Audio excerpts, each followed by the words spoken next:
नमस्कार दोस्तों, कैसे हैं आप सभी। एक बार फिर से आप सभी का स्वागत है wake up to reality channel पर, जहां पर हम आपको आपकी लाइफ के बारे में अवेयर करते हैं और आपकी हेल्प करते हैं लाइफ को ट्रांसफॉर्म करने में। तो दोस्तों, आज पहली बार इस चैनल पर मैं शेयर करूंगा अपना खुद का एक्सपीरियंस जो मुझे मेडिटेशन से हुआ। वैसे दोस्तों, आपको बता दूं कि इससे पहली वीडियो में मैंने एक गाइडेड मेडिटेशन की वीडियो डाली है, जिसे आप भी मेडिटेशन को आसानी से कर सकते हैं। खैर दोस्तों, अब बात करते हैं कि मेरा खुद का क्या अनुभव रहा है। तो दोस्तों, इसे सबकी शुरुआत तब हुई जब मेरी रुचि स्पिरिचुअलिटी की ओर बढ़ने लगी थी, और मुझे मेडिटेशन के बारे में जब जानकारी मिली तो ये मुझे काफ़ी फैसिनेटिंग लगा, और मैंने सच बताऊं तो ये सोचना शुरू किया कि एक दिन मैं इससे तमाम तरह की शक्तियाँ और सिद्धियाँ हासिल कर लूँगा और लाइफ में फ्री हो जाऊँगा, या तो लोगों की हेल्प करूँगा और बहुत सारे काम जो शक्ति से संभव है वो करूँगा। पर जब मैं इसे धीरे धीरे समझने लगा तो प्रैक्टिस और पिक्चर काफ़ी क्लियर होती चली गई। पर प्रैक्टिकली मेरी शुरुआत तब हुई जब मैंने पहली बार त्राटक की प्रैक्टिस शुरू की। वो काफ़ी फ़ायदेमंद भी रहा मेरे लिए। मेरे चश्मे का नंबर इससे काफ़ी कम हुआ था, पर मैं इसे कंटिन्यू ही नहीं कर पाया। ये आज से करीब 5 साल पुरानी बात है। इसके बाद मेरा ध्यान कुंडलिनी शक्तियों की ओर गया, और इस सब्जेक्ट ने मेरा ज़्यादा ध्यान खींच लिया। मैं दिन भर कुंडलिनी पर स्टडी करता रहा था और इसको जागृत करने के तरीके खोजता था, पर कोई रिलायबल सोर्स और इसमें गलती होने की आशंका से मैंने इसे नहीं किया, क्योंकि यह विद्या किसी जानकार गुरु की प्रेजेंस में ही करना चाहिए। तो फिर मैं गाइडेड मेडिटेशन की ओर चला गया। ऐसे में मुझे साउंड मेडिटेशन का पता चला।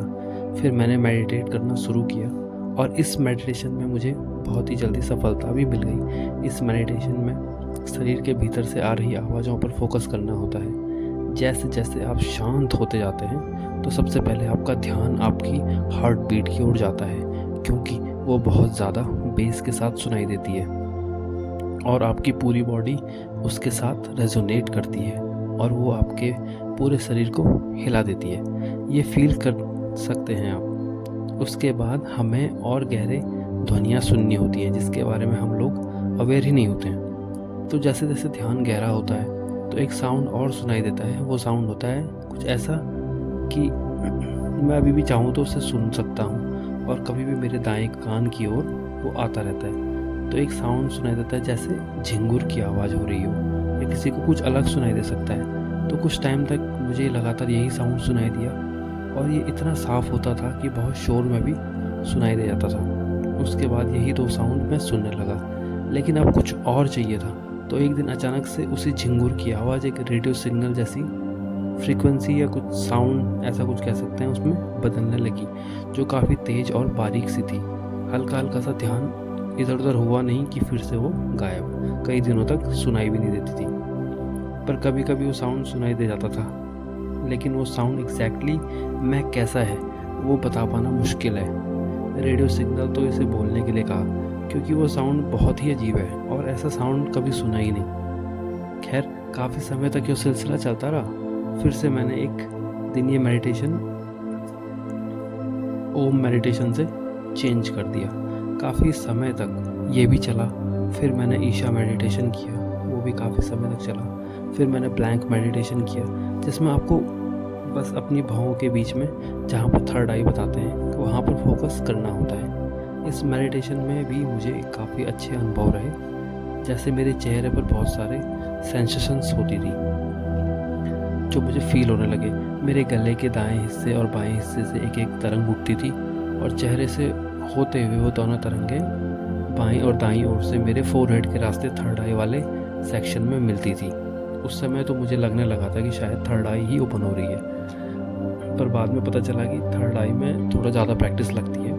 फिर मैं इसे एक लेवल और ऊपर ले गया, जब मैं 30 मिनट या 1 घंटे कभी कभी मेडिटेट करने लगा, और यह सिलसिला चलता ही रहा जब तक कि मुझे ज़ेन योगा बुक नहीं मिल गई। मैंने वो पूरी बुक पढ़ी जिसमें जिक्र था 3 स्टेप रिदमिक ब्रीदिंग का। मुझे ये प्रैक्टिस काफ़ी अच्छी लगी और मैंने इसे फॉलो करना शुरू कर दिया। इससे भी मुझे काफ़ी सारे नए अनुभव प्राप्त हुए। मैं इसे परफॉर्म करते करते एक ऐसी स्टेट में चला जाता था जहाँ पर मैं खुद को ट्रांजिशन करता देख सकता था और फील कर सकता था कि मैं अब नींद में हूँ और मैं मैं सपने में एंटर कर रहा हूँ, ऐसा कुछ फीलिंग रहती थी, वो भी कॉन्शियसनेस के साथ। ये काफ़ी अच्छा अनुभव होता था, मतलब मैं नींद में होता था पर नहीं भी होता था। ये काफ़ी समय तक ऐसे ही चलता रहा। फिर मेरे जीवन में एंट्री हुई लॉ ऑफ अट्रैक्शन और लॉ ऑफ असम्पशंस की। फिर सब चीज़ें बदलने लगी। मैंने इस लॉ को यूज़ करने के लिए फिर से मेडिटेशन में बदलाव किया और अब मैं ओनली ब्रीदिंग मेडिटेशन ही कर रहा हूँ, जिसका मैंने पिछला वीडियो जो था ही, और काफ़ी लंबे समय से।